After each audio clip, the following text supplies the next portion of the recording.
ചെമ്പനീർ പൂവിന്റെ നാളത്തെ എപ്പിസോഡിന്റെ വിശേഷങ്ങളിലോട്ട് എല്ലാവർക്കും സ്വാഗതം. അപ്പോൾ താൻ സ്വപ്നം കണ്ട ബംഗ്ലാവും 30 ലക്ഷവും തന്റെ കൈവിട്ട് പോയി എന്നുള്ള നിരാശയിൽ ശ്രുതിയും ഭയങ്കര വിഷമത്തിലിരിക്കുവാണ്.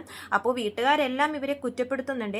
സച്ചി പറയുന്നുണ്ട്, രേവതി അന്ന് അമ്പലത്തിൽ വെച്ച് അഡ്വാൻസ് കൊടുക്കാൻ പോയപ്പോഴേ നിങ്ങളോട് പറഞ്ഞതാ ആ വീട്ടിൽ എന്തോ ഒരു ശകുനം ശരിയല്ല എന്നൊക്കെ. നിങ്ങൾ അതൊന്നും കേട്ടില്ലല്ലോ. അന്ന് അവള് പറഞ്ഞത് കേട്ടിരുന്നെങ്കിൽ ഇന്ന് ഇങ്ങനെയൊന്നും സംഭവിക്കില്ലായിരുന്നു എന്ന് പറയുമ്പോഴേക്കും ശ്രുതി പറയുന്നുണ്ട്, ശരി, ഞങ്ങളെല്ലാം സമ്മതിച്ചു. രേവതി അന്ന് പറഞ്ഞത് കേൾക്കാത്തത് കൊണ്ടാണ് ഞങ്ങൾക്ക് ഇങ്ങനെയൊക്കെ സംഭവിച്ചത്. പോരെ രേവതി, നിനക്കിപ്പോൾ സന്തോഷമായില്ലേ എന്ന് ചോദിക്കുമ്പോഴേക്കും ശ്രീകാന്ത് പറയുന്നുണ്ട്, ശ്രുതി ചേച്ചി എന്തിനാ ഇങ്ങനെയൊക്കെ പറയുന്നത്?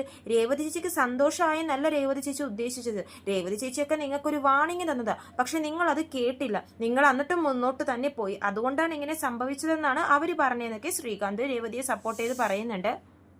ഞങ്ങൾ ആരെയും പറ്റിക്കാൻ ആഗ്രഹിച്ചിട്ടില്ലെന്നും ഒരു വീട് മേടിക്കണം എന്ന് ആഗ്രഹം ഉണ്ടായിരുന്നു, അതുകൊണ്ടാണ് ഇങ്ങനെയൊക്കെ സംഭവിച്ചതെന്നും അയാൾ ഞങ്ങളെ പറ്റിച്ചെന്നൊക്കെ ശ്രുതി പറഞ്ഞ് കരയുമ്പോഴേക്കും സച്ചി പറയുന്നുണ്ട്, നിങ്ങളിങ്ങനെ ഓരോരോ സ്ഥലത്ത് പോയി പറ്റിക്കപ്പെട്ട് കഴിഞ്ഞാൽ എൻ്റെ അച്ഛനെ കൊടുക്കാനുള്ള പൈസയൊക്കെ നിങ്ങൾ എപ്പോൾ കൊടുത്ത് തീർക്കും എന്ന് പറയുമ്പോഴേക്കും ശ്രുതി പറയുന്നുണ്ട്, അത് ഞങ്ങൾ മാസം മാസം കൊടുക്കുന്നുണ്ടല്ലോ സച്ചി. ഇങ്ങനെ കുറേശ്ശെ തന്നിട്ട് എപ്പോൾ തീരാനാ? ഇപ്പോൾ നിങ്ങൾക്ക് കുറേ ലക്ഷം രൂപ നഷ്ടവും വന്നു. ഇനി അതിൻ്റെ പേരും പറഞ്ഞ് കുറേ നാൾ നിങ്ങൾ ഇതൊക്കെ തരാണ്ടിരിക്കും. ഇതൊന്നും നടക്കണ കാര്യമല്ല ശ്രുതി. നിങ്ങൾ ഇപ്പം തന്നെ മലേഷ്യയിൽ വിളിച്ച് അമ്മായിയച്ഛനോട് കാശ് അയച്ചു തരാൻ പറയാമെന്ന് സച്ചി പറയുവാണ്. ശ്രുതിക്ക് അത് ഈ സങ്കടത്തിൻ്റെ ഇടയിൽ അടുത്തൊരു ഷോക്കാവുകയാണ്. കാരണം വീണ്ടും എല്ലാവരുടെയും ശ്രദ്ധ മലേഷ്യയിലെ അച്ഛൻ്റെ മേലിൽ തിരിഞ്ഞിരിക്കുവാണ്. ചന്ദ്രയൊക്കെ ഇങ്ങനെ ശ്രുതിയെ സൂക്ഷിച്ചുകൊണ്ട് നിൽക്കുവാണ് കേട്ടോ. അപ്പോൾ സച്ചി പറയുന്നുണ്ട്, എപ്പോഴും അമ്മ വാദോരാതെ പറയാറുണ്ടല്ലോ മലേഷ്യയിൽ അതുണ്ട് ഇതുണ്ട്. മലേഷ്യയിൽ കോടീശ്വരനല്ലേ, അച്ഛനാണെങ്കിൽ ജയിലിലും. കാശൊക്കെ അയച്ചിട്ട് നിങ്ങൾ വേണമെങ്കിൽ ഇവിടെ മലേഷ്യയിലൊക്കെ ഓരോ വീടെടുത്ത് മാറി മാറി താമസിച്ചോ എന്നൊക്കെ സച്ചി പറയുവാണ്. ശ്രുതി ഒന്നും മിണ്ടാതെ നിൽക്കുവാണേ. സച്ചി പറയുന്നുണ്ട്, ആ പൈസ വന്നു കഴിഞ്ഞു കഴിഞ്ഞാൽ എനിക്ക് മുകളിൽ മുറി കെട്ടി താമസിക്കാമായിരുന്നു. രേവതി ആയതുകൊണ്ടാണ് ഇങ്ങനെയൊക്കെ മുറിയില്ലാതെ താമസിച്ച് ഈ വീട്ടിൽ കഴിഞ്ഞു പോകുന്നത്. വേറെ വല്ല പെണ്ണായിരുന്നെങ്കിൽ എപ്പോൾ ഇവിടെ നിന്ന് ഇറങ്ങിപ്പോയി എന്ന് ചോദിച്ചാൽ മതി എന്ന് പറയുമ്പോഴേക്കും ശ്രുതി പറയുന്നുണ്ട്, സച്ചിക്ക് എങ്ങനെ ഈ അവസരത്തിൽ ഇങ്ങനെയൊക്കെ സംസാരിക്കാൻ തോന്നുന്നു? എൻ്റെ അച്ഛൻ ഇപ്പോഴും ജയിലിലാണ്. പുറത്തിറങ്ങിയിരുന്നെങ്കിൽ ഇതൊക്കെ ഞാൻ എപ്പോഴും സെറ്റിൽ ചെയ്താനെന്ന് ശ്രുതി പറയുമ്പോഴേക്കും സച്ചി വിട്ടുകൊടുക്കുന്നില്ല കേട്ടോ. അതെങ്ങനെ ഇത്രയും നാളും കൊലപാതക കുറ്റം ചെയ്ത പോലെയാണല്ലോ അച്ഛനെ പിടിച്ച് ജയിലിലിട്ടിരിക്കുന്നത്. ഈ സമയത്തിനുള്ളിൽ കോർട്ടിലൊക്കെ കൊണ്ടുപോയിട്ട് എത്ര മാസം ശിക്ഷ എന്നൊക്കെ വിധിച്ചിട്ടുണ്ടാവില്ലേ? എത്ര മാസത്തേക്ക് അച്ഛനെ ജയിൽവാസം പറഞ്ഞിരിക്കുന്നതെന്ന് ചോദിക്കുമ്പോഴേക്കും ശ്രുതി പറയുന്നുണ്ട്, അതൊന്നും പറഞ്ഞിട്ടില്ല, ഇപ്പോഴും കേസ് നടന്നുകൊണ്ടിരിക്കുകയെന്ന് പറയുമ്പോൾ സച്ചി വീണ്ടും പറയുന്നുണ്ട്, ഇപ്പോഴും കേസ് നടന്നുകൊണ്ടിരിക്കുന്നു, അങ്ങനെയൊന്നും വരാൻ വഴിയില്ല എന്ന് പറയുമ്പോഴേക്കും ശ്രുതിക്ക് ദേഷ്യം വരുന്നുണ്ട്.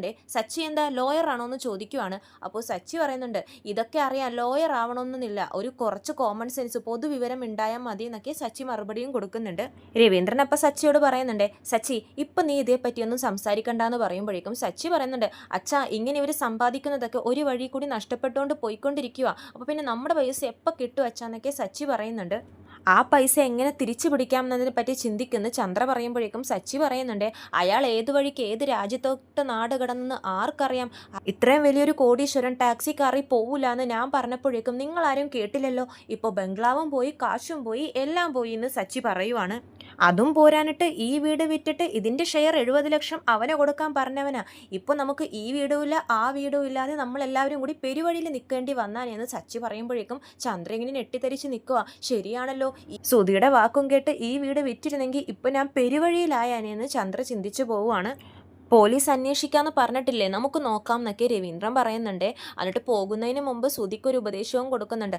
സമ്പാദിക്കുന്നതിലല്ല കാര്യം, അതെങ്ങനെ സൂക്ഷിക്കുന്നു എന്നതിലാണ് പ്രധാനം എന്നൊക്കെ രവീന്ദ്രൻ പറയുന്നുണ്ട് സുധിനോട്. കുറച്ചു നേരം കഴിയുമ്പോഴേക്കും രവീന്ദ്രൻ സച്ചിയോട് പറയുന്നുണ്ട്, എടാ സച്ചി, ആ പൈസ ആയിട്ട് മുങ്ങിപ്പോയവന് നമുക്ക് എത്രയും വേഗം കണ്ടുപിടിക്കണം. അയാളെ കണ്ടുപിടിച്ച് അയാളുടെ കയ്യിൽ നിന്ന് ആ പൈസ തിരിച്ചു മേടിക്കണം. സുധി ഈ പൈസ പോയ വിഷമത്തിലിരിക്കുക, നീ വേണം അവനെ സഹായിക്കാൻ എന്ന് പറയുമ്പോഴേക്കും സച്ചി പറയുന്നുണ്ട്, ഓ ഇനി ആ ഓട്ടക്കാരന് വേണ്ടി ഞാൻ ഓടണോ? അയാൾ ഏത് നാട്ടിലാണാവോ എന്നൊക്കെ സച്ചി പറയുമ്പോഴേക്കും രവീന്ദ്രൻ പറയുന്നുണ്ട്, എന്തിനാടാ സച്ചി, ഒന്നുമില്ലെങ്കിലും നിൻ്റെ ചേട്ടനല്ലേ, ഒന്ന് അവനെ അന്വേഷിച്ച് കണ്ടുപിടിക്കുക എന്നൊക്കെ പറഞ്ഞിട്ട് രവീന്ദ്രൻ പോവാണ്. സച്ചി രേവതിയോടായിട്ട് പറയുന്നുണ്ട്, നമ്മുടെ വാക്കൊന്നും കേൾക്കാതെ അവൻ 30 ലക്ഷം കൊണ്ടുപോയി കളഞ്ഞു, ഇനി ആ 30 ലക്ഷത്തിന് വേണ്ടി നമ്മൾ ഓടണമെന്ന്. അച്ഛൻ പറഞ്ഞത് കേട്ടില്ലേ രേവതി എന്ന് പറയുമ്പോഴേക്കും രേവതി പറയുന്നുണ്ട്, സച്ചിയേട്ടാ അവർ പൈസ പോയ വിഷമത്തിലിരിക്കുമല്ലേ, സച്ചിയേട്ടൻ ഇനി ഓരോന്നും പറഞ്ഞ് അവരെ വേദനിപ്പിക്കരുത്. അച്ഛൻ പറഞ്ഞതുപോലെ അയാൾ എത്രയും വേഗം കണ്ടുപിടിക്കാൻ ശ്രമിക്കുന്നൊക്കെ പറയുമ്പോഴേക്കും സച്ചി പറയുന്നുണ്ട്, അച്ഛൻ പറഞ്ഞു പോയില്ലേ, നമുക്ക് നോക്കാം, പക്ഷെ അയാൾ ഞാൻ എവിടെ നിന്ന് കണ്ടുപിടിക്കും രേവതി? അപ്പോഴാണ് സച്ചിക്കൊരു കാര്യം ഓർമ്മ വരുന്നത്, സുധിയുടെ ഫ്രണ്ട് ആനന്ദ് വഴിയാണല്ലോ ഈ വീട് വന്നത്. അപ്പോൾ ആനന്ദിനെ കണ്ടാൽ ചിലപ്പോൾ എന്തെങ്കിലും അയാളെ പറ്റിയുള്ള ക്ലൂ കിട്ടുമെന്ന് സച്ചി വിചാരിക്കുവാണ്. നാളെ തന്നെ ആനന്ദിനെ പോയി കാണാൻ സച്ചി തീരുമാനിക്കുന്നുണ്ട്. ആനന്ദിനെ കണ്ടു കഴിയുമ്പോഴേക്കും സച്ചി ചോദിക്കുന്നുണ്ട്, ഈ വീടിൻ്റെ കാര്യം എന്നോടും കൂടി തനിക്കൊന്ന് പറഞ്ഞുകൂടായിരുന്നു എന്ന് ചോദിക്കുമ്പോഴേക്കും ആനന്ദ് പറയുന്നുണ്ട്, ഞാൻ വീടിൻ്റെ വിഷയം വീട്ടിലെല്ലാവരോടും സംസാരിച്ചിട്ടൊരു തീരുമാനം എടുക്കാനാണ് സുധീനോട് പറഞ്ഞത്. പക്ഷെ അവൻ കേൾക്കണ്ടേ, വീട്ടിലുള്ള ആർക്കും ഇതിനെപ്പറ്റി വലിയ വിവരമൊന്നുമില്ല, നമുക്ക് എത്രയും പെട്ടെന്ന് ആ വീട് അഡ്വാൻസ് കൊടുത്ത് ബുക്ക് ചെയ്യണം എന്ന് അവൻ പറഞ്ഞു. ഞാൻ എന്ത് ചെയ്യാനാ സച്ചി എന്ന് ആനന്ദ് ചോദിക്കുന്നുണ്ട്. ആ പൈസയും കൊണ്ട് മുങ്ങി അവനെ എത്രയും പെട്ടെന്ന് കണ്ടുപിടിക്കണം എന്ന് സച്ചി പറയുവാണ്. അപ്പോൾ ആനന്ദ് പറയുന്നുണ്ട്, നമുക്ക് അവൻ്റെ വീടിൻ്റെ പരിസരത്ത് ആരോടെങ്കിലും പോയി ചോദിച്ചു നോക്കാമെന്ന് പറഞ്ഞിട്ട് സച്ചിയും ആനന്ദും കൂടി ആ കരിക്ക് വിൽക്കുന്ന ആളുണ്ടല്ലോ അയാളോട് പോയി ചോദിക്കുവാണ്. അയാൾക്കറിയാവുന്ന കാര്യങ്ങളൊക്കെ സച്ചിനോടും ആനന്ദിനോടായിട്ട് പറയുന്നുണ്ട്. വീട്ടിൽ ഒരുപാട് പേര് ദിവസവും വന്നു പോകാറുണ്ടെന്നും 6 മാസമായിട്ടുള്ളൂ അവർ ആ ബംഗ്ലാവിൽ വാടകയ്ക്ക് താമസിക്കാൻ തുടങ്ങിയിട്ടുള്ളൂ എന്നൊക്കെ പറയുന്നുണ്ട്. അതുമാത്രമല്ല അയാളൊരു ഫ്രോഡാണെന്ന് തനിക്ക് നേരത്തെ സംശയം ഉണ്ടായിരുന്നു എന്ന് പറയുമ്പോഴേക്കും സച്ചി പറയുന്നുണ്ട്, എന്നാൽ പിന്നെ നമുക്കൊരു മുന്നറിയിപ്പ് തന്നൂടായിരുന്നോ ചേട്ടാന്ന് ചോദിക്കുമ്പോഴേക്കും, നിങ്ങളെ ഞാൻ കണ്ടിട്ടില്ലല്ലോ, അന്ന് നിങ്ങളുടെ അച്ഛൻ ഇവിടെ കരിക്ക് കുടിക്കാൻ വന്നപ്പോഴാണ് എനിക്കിങ്ങനെ നിങ്ങളാണ് അവിടെ താമസിക്കാൻ വന്നതെന്നുള്ള വിവരമൊക്കെ അറിഞ്ഞെന്നൊക്കെ പറയുന്നുണ്ട്. അപ്പോൾ ഇയാൾ കൂട്ടത്തിൽ പറയുന്നുണ്ട്, ഒരു സീരിയൽ നടൻ ഇടക്കിടക്ക് ആ ബംഗ്ലാവിലോട്ട് വന്നു പോവാറുണ്ടെന്ന് പറയുവാണ്. അപ്പോൾ സച്ചി ചോദിക്കും, സീരിയൽ നടനോ, ഏത് സീരിയൽ നടനാ, ആളാരാണെന്നൊന്നും എനിക്കറിയില്ലെന്നും അവിടെ സഹായത്തിന് നിൽക്കുന്ന ചേച്ചിയാണ് അത് സീരിയൽ നടനാണെന്നുള്ള കാര്യമൊക്കെ എന്നോട് പറഞ്ഞതെന്നൊക്കെ ഈ കരിക്ക് വിൽക്കുന്ന ചേട്ടൻ പറയുമ്പോഴേക്കും സച്ചി ചോദിക്കുന്നുണ്ട്, ആ ജോലി ചെയ്യുന്ന ചേച്ചിയുടെ വീട് എവിടെയാണെന്ന് അറിയാവോ എന്ന് ചോദിക്കുമ്പോഴേക്കും ഈ ചേട്ടൻ വീടൊക്കെ പറഞ്ഞു കൊടുക്കുന്നുണ്ട്. അപ്പോൾ സച്ചിയും ആനന്ദും കൂടി നേരെ പിന്നെ ആ ചേച്ചിയെ കാണാൻ വേണ്ടി പോവാണ്. സച്ചി എങ്ങനെയെങ്കിലും ആ വിശ്വനാഥിനെ കണ്ടുപിടിച്ചിട്ടേ അടങ്ങൂ എന്നുള്ളൊരൊറ്റ വാശിയിൽ നടക്കുവാണ്. സച്ചിയുടെ കൂടെ ആനന്ദ് കാറി കയറി പോകുമ്പോഴേക്കും ആ നീലിമ കൊടുത്ത കൂളിംഗ് ഗ്ലാസ് ആനന്ദ് കാണുവാണേ. അതെടുത്ത് ആനന്ദ് വെക്കുമ്പോഴേക്കും സച്ചി പറയുന്നുണ്ട്, എടാ അതൊന്നും വെച്ച് നശിപ്പിക്കല്ലേ. അപ്പോൾ ആനന്ദ് പറയുന്നുണ്ട്, ഇത് എവിടെ നീട്ടിയത് സച്ചി, കൊള്ളാലോ എന്ന് പറയുമ്പോഴേക്കും, എനിക്ക് ട്രിപ്പിന് കയറി ഒരാൾ തന്നത് കാനഡയിലെ ഗ്ലാസ് ആണെന്നൊക്കെ പറയുവാണ്. സച്ചിക്ക് അപ്പോഴാണ് ആ ഗ്ലാസിൻ്റെ കാര്യം പെട്ടെന്ന് ഓർമ്മ വന്നത്. അപ്പോൾ തന്നെ രേവതിയെ വിളിക്കുവാണ്. രേവതി നീ എവിടെയാണെന്ന് ചോദിക്കുമ്പോഴേക്കും രേവതി അമ്മയുടെ പൂക്കടയിലുണ്ടെന്ന് പറയുവാണ്. അപ്പോൾ സച്ചി പറയുന്നുണ്ട്, എൻ്റെ വണ്ടിയിൽ ആനന്ദുണ്ട്, ഞാൻ അവനെ ഇറക്കി വിട്ടിട്ട് എത്രയും പെട്ടെന്ന് ആ പൂക്കടയിലോട്ട് വരാമെന്ന് പറഞ്ഞിട്ട് കോള് കട്ട് ചെയ്യുവാണ് കേട്ടോ.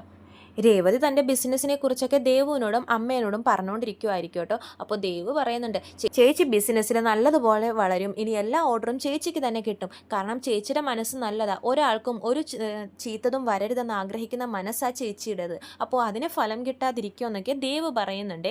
എന്നിട്ട് സുധിയുടെയൊക്കെ വിശേഷമൊക്കെ ചോദിക്കുന്നുണ്ട്. അമ്മ പറയുന്നുണ്ട്, ആ ആളെ എത്രയും പെട്ടെന്ന് കണ്ടുപിടിച്ചാൽ മതിയായിരുന്നു, 30 ലക്ഷം തിരിച്ചു കിട്ടണ്ടേ, എത്ര പണിയെടുത്താലാ അത്ര ലക്ഷമൊക്കെ ഉണ്ടാക്കാൻ പറ്റുന്നതെന്നൊക്കെ രേവതിയുടെ അമ്മ ചോദിച്ചുകൊണ്ടിരിക്കുന്ന ടൈമിലാണ് സച്ചി നല്ല സ്റ്റൈലിൽ ആ കാറിൽ വന്നിറങ്ങുന്നത്. കൂളിംഗ് ഗ്ലാസ് ഒക്കെ വെച്ച് കാറിൽ നിന്ന് ഇറങ്ങി സച്ചിയുടെ ഒരു നിപ്പുണ്ട്. രേവതിയും ദേവും ഒക്കെ അത് കണ്ട് ചിരിക്കുന്നുണ്ട് കേട്ടോ. രേവതി ഞെട്ടിപ്പോകുന്നുണ്ട് സച്ചി കൂളിംഗ് ഗ്ലാസ് വെച്ച് ഇങ്ങനെ സ്റ്റൈലിൽ നിൽക്കുമ്പോൾ. എന്നിട്ട് സച്ചിൻ്റെ അടുത്ത് പോയി ചോദിക്കുന്നുണ്ട്, എൻ്റെ സച്ചിയേട്ടാ എന്തൊരു വേഷമായത്, ഇത് എവിടെ നിന്ന് കിട്ടി ഈ കൂളിംഗ് ഗ്ലാസ് എന്നൊക്കെ ചോദിക്കുന്നുണ്ട് രേവതി. സച്ചിയേട്ട സ്റ്റൈലായിട്ടുണ്ടെന്ന് ദേവും പറയുന്നുണ്ട്. അപ്പോൾ രേവതി പറയുന്നുണ്ട്, സച്ചിയേട്ടൻ ഇതൊക്കെ എപ്പം മേടിച്ചു എന്ന് പറയുമ്പോഴേക്കും സച്ചി പറയുന്നുണ്ട്, ഇത് ഞാൻ മേടിച്ചതല്ല രേവതി, ഒരാൾ തന്നതാ, എനിക്ക് മാത്രമല്ല നിനക്കും തന്നിട്ടുണ്ടെന്ന് പറഞ്ഞിട്ട് നീലിമ കൊടുത്ത ആ കൂളിംഗ് ഗ്ലാസ് രേവതിക്കും കൊടുക്കുവാണ്.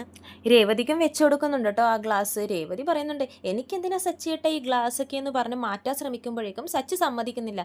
വെക്ക് രേവതി എന്ന് പറഞ്ഞിട്ട് രണ്ടുപേരും ആ ഗ്ലാസ്സൊക്കെ വെച്ച് സ്റ്റൈലിൽ നിൽക്കുവാണ്. അപ്പോൾ ദേവ് പറയും, കൊള്ളാം അടിപൊളിയായിട്ടുണ്ടെന്ന് പറയുമ്പോഴേക്കും രേവതി ചോദിക്കും, ഇത് എവിടെ നിന്നാ സച്ചിയേട്ടാ, ആരാ തന്നതെന്ന് പറയുമ്പോഴേക്കും സച്ചി പറയുന്നുണ്ട്, ആ കാനഡയിൽ നിന്നൊരു മാഡം വന്നു എന്ന് ഞാൻ പറഞ്ഞായിരുന്നില്ലേ, ആ മാഡം കൊണ്ടുവന്നതാ, നിനക്കും കൂട്ടത്തിൽ തന്നു എന്ന് പറയുമ്പോഴേക്കും രേവതി പറയും, മാഡത്തിന് എന്നെ എങ്ങനെ അറിയാമെന്ന് ചോദിക്കുവാണ്. അപ്പോൾ അതിനുള്ള മറുപടി ദേവുവാണ് പറയുന്നത്. സച്ചിയേട്ടൻ വാ തുറന്ന പറയുന്നത് രേവതി ചേച്ചിയെ പറ്റിയിട്ടല്ലേ, അപ്പോൾ പിന്നെ ആ മാഡത്തിന് സച്ചിയേട്ടനെ പോലെ തന്നെ രേവതി ചേച്ചിയും അറിയാൻ പറ്റും എന്നൊക്കെ പറയുമ്പോഴേക്കും സച്ചി പറയുന്നുണ്ട്, കണ്ടോ ദേവുവിനെ കാര്യം മനസ്സിലായി, സച്ചിയേട്ടാ നിങ്ങളുടെ ഒരു ഫോട്ടോ എടുത്തരാം നിൽക്കുമെന്ന് പറയുമ്പോഴേക്കും സച്ചി പറയുന്നുണ്ട്, വാ നമുക്ക് എല്ലാവർക്കും ചേർന്നൊരു സെൽഫി എടുക്കാമെന്ന് പറഞ്ഞിട്ട് അമ്മയും ദേവും രേവതിയും സച്ചിയും കൂടി ഒന്നിച്ച് നിന്നൊരു സെൽഫി എടുക്കുവാണേ. അപ്പോൾ ദേവ് പറയും, സച്ചിയേട്ടാ ആ ഫോണിൽ ഇങ്ങോട്ട് തന്നെ, ആ ഫോട്ടോയൊക്കെ ഞാൻ എൻ്റെ ഫോണിലോട്ട് സെൻഡ് ചെയ്തിട്ട് തരാമെന്ന് പറയുമ്പോഴേക്കും സച്ചി ഫോൺ കൊടുക്കുന്നുണ്ട്. അപ്പോൾ ദേവു ഇങ്ങനെ ഫോട്ടോ ഒക്കെ സൂം ചെയ്ത് നോക്കുന്നുണ്ട് എടുത്ത ഫോട്ടോസ്. അങ്ങനെ സ്വൈപ്പ് ചെയ്ത് പോകുമ്പോഴേക്കും നീലിമ സച്ചിക്ക് ഗ്ലാസ് കൊടുക്കുന്ന ആ ഫോട്ടോയും കാണുവാണ് ദേവു. അപ്പോൾ നീലിമയെ കാണുമ്പോഴേക്കും ദേവുവിന് നല്ല പരിചയം തോന്നുവാണ്.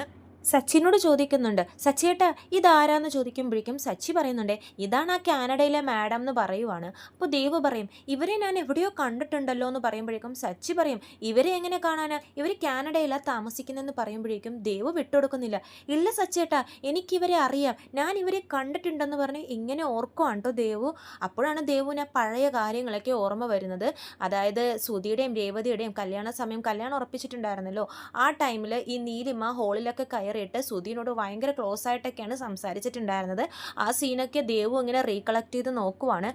എന്നിട്ട് ദേവു ഭയങ്കര ഷോക്കി പറയുന്നുണ്ടേ, രേവതി ചേച്ചി ഇതാണ് ആ പെണ്ണ്. അപ്പോൾ രേവതി പറയും, ഏത് പെണ്ണ്?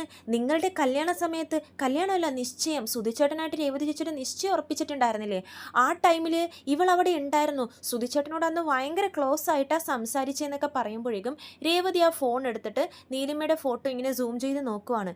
ശരിയാണല്ലോ, ഇവരെ ഞാനും കണ്ടിട്ടുണ്ടെന്ന് പറയുവാണ് രേവതി. അപ്പോൾ സച്ചി ചോദിക്കുന്നുണ്ട്, ദേവു നീ പറയുന്നത് സത്യമാണോ? ഇവരും സുധിയും അന്ന് നീ ഒന്നിച്ച് കണ്ടിട്ടുണ്ടായിരുന്നു എന്ന് ചോദിക്കുമ്പോഴേക്കും ദേവു പറയുന്നുണ്ട്, സത്യ സച്ചിയേട്ടാ, അന്ന് ഫോണിൽ അവർ ക്ലോസ് ആയിട്ടാണ് ഭയങ്കരമായിട്ട് സംസാരിച്ചുകൊണ്ടിരുന്നത്. അതുകൊണ്ടാണ് ഇവരെ ഞാൻ ശ്രദ്ധിക്കാൻ കാരണം. ഫോണിൽ ഇവരെന്തോ ഒരു പേര് പറഞ്ഞായിരുന്നല്ലോ, നീലിമ, നീലിമ എന്നല്ലേ ഇവരുടെ പേരെന്ന് പറയുമ്പോഴേക്കും സച്ചി ഇങ്ങനെ ഞെട്ടിത്തെറിച്ച് നിൽക്കുവാണ് കേട്ടോ. രേവതി പറയുന്നുണ്ട്, സച്ചേട്ടാ നിങ്ങളുടെ ചേട്ടൻ പണ്ട് സ്നേഹിച്ചിരുന്ന പെണ്ണിൻ്റെ പേരും നീലിമ എന്നല്ലേ? അവർ അന്ന് പോയത് കാനഡയിലോട്ടാ, ഈ പെണ്ണ് വന്നതും കാനഡയിൽ നിന്നും. അപ്പോൾ ഇനി ഇവർ രണ്ടും ഒന്നാണോ സച്ചേട്ടാ എന്ന് പറയുമ്പോഴേക്കും സച്ചി ഇങ്ങനെ എല്ലാം കൂടി ഇങ്ങനെ ആലോചിക്കുവാണ് കേട്ടോ. സച്ചിക്ക് ഭയങ്കര ഷോക്കായി പോവാണത്. എന്നിട്ട് രേവതിയോട് പറയുന്നുണ്ട്, ശരിയാ രേവതി, കഴിഞ്ഞ പ്രാവശ്യം ഇവർ കാനഡയിൽ നിന്ന് വന്നപ്പോഴേക്കും എന്തോ ഒരു കേസിൻ്റെ പൈസയുടെ ഇടപാട് പ്രശ്നമായിട്ട് എന്നെ സാക്ഷിയാക്കി ഒപ്പിട്ടിട്ടുണ്ടായിരുന്നു. നീ ഉണ്ടായിരുന്നില്ല അന്ന് എൻ്റെ കൂടെ. അതുമാത്രമല്ല ഇന്നലെ രജിസ്റ്റർ ഓഫീസിൽ ഇവർ പോയിട്ടുണ്ടായിരുന്നു. സുധിയും ആ ടൈമിൽ അവിടെ വന്നിട്ടുണ്ടായിരുന്നു. അപ്പോൾ കാറിൽ കയറിയിട്ട് അവരെന്നോട് പറഞ്ഞായിരുന്നു കാണാൻ ഇഷ്ടമില്ലാത്തവരെയൊക്കെ കണ്ടു എന്ന്. അത് സുധി ഉദ്ദേശിച്ചിട്ടായിരിക്കുമല്ലേ ഈ നീലിമ പറഞ്ഞതെന്നൊക്കെ സച്ചി രേവതിയോട് ചോദിക്കുവാണ്. അപ്പോൾ രേവതി പറയുന്നുണ്ട്, സച്ചിയേട്ടാ അങ്ങനെയാണെങ്കിൽ നിങ്ങളുടെ സുധിച്ചേട്ടൻ്റെ കയ്യിൽ നിന്ന് പൈസ എടുത്ത് ഓടിപ്പോയവളും ഇവളും ഒന്ന് തന്നെയല്ലേ എന്ന് പറയുവാണ് കേട്ടോ. സുധിയേട്ടൻ പണ്ട് സ്നേഹിച്ചിരുന്ന ആ നീലിമയും ഈ നീലിമയും ഒന്നാണ് സച്ചിയേട്ടാന്ന് പറയുമ്പോഴേക്കും സച്ചി ഇങ്ങനെ ഞെട്ടിത്തരിച്ച് നിൽക്കുവാണ്. ദേവു പറയുന്നുണ്ട്, രേവതി ചേച്ചി ഇതിൽ സംശയിക്കാൻ ഒന്നുമില്ല, ഈ പെണ്ണ് തന്നെയാണ് ആ പെണ്ണ്, ആ പൈസ എടുത്ത് ഓടിയ പെണ്ണെന്ന് പറയുമ്പോഴേക്കും സച്ചി പറയുന്നുണ്ട്, ഇവളാണോ ആ കേടി, എൻ്റെ അച്ഛൻ്റെ പൈസ എടുത്ത് കാനഡയിലോട്ട് ഓടിപ്പോയവൾ, ഇവളെയാണോ ഞാൻ കാറിൽ കയറ്റി ഇത്രയും നാളെ ട്രിപ്പിനൊക്കെ കൊണ്ടുപോയിരുന്നത്, വെച്ചിട്ടുണ്ട് അവൾക്കിട്ട് ഞാനെന്ന് സച്ചി നല്ല ദേഷ്യത്തിൽ കലിപ്പിൽ പറയുവാണ്. സത്യങ്ങളൊക്കെ തിരിച്ചറിഞ്ഞ ദേഷ്യത്തിൽ സച്ചി നേരെ വണ്ടിയെടുത്ത് നീലിമയുടെ ഫ്ലാറ്റിലോട്ട് പോവാണ്. ഇത്രയും കാണിച്ചുകൊണ്ടാണ് നാളത്തെ എപ്പിസോഡ് അവസാനിക്കുന്നത്. ചെമ്പനീർപ്പൂവിൻ്റെ കൂടുതൽ വിശേഷങ്ങൾ ഞാൻ എൻ്റെ ചാനലിലൂടെ അപ്ലോഡ് ചെയ്യുന്നതാണ്. ചാനൽ സബ്സ്ക്രൈബ് ചെയ്യാത്തവർ സബ്സ്ക്രൈബ് ചെയ്യണം. വീഡിയോ ഇഷ്ടമെങ്കിൽ ലൈക്ക് ചെയ്യാനും മറക്കരുത്. എല്ലാവർക്കും നന്ദി.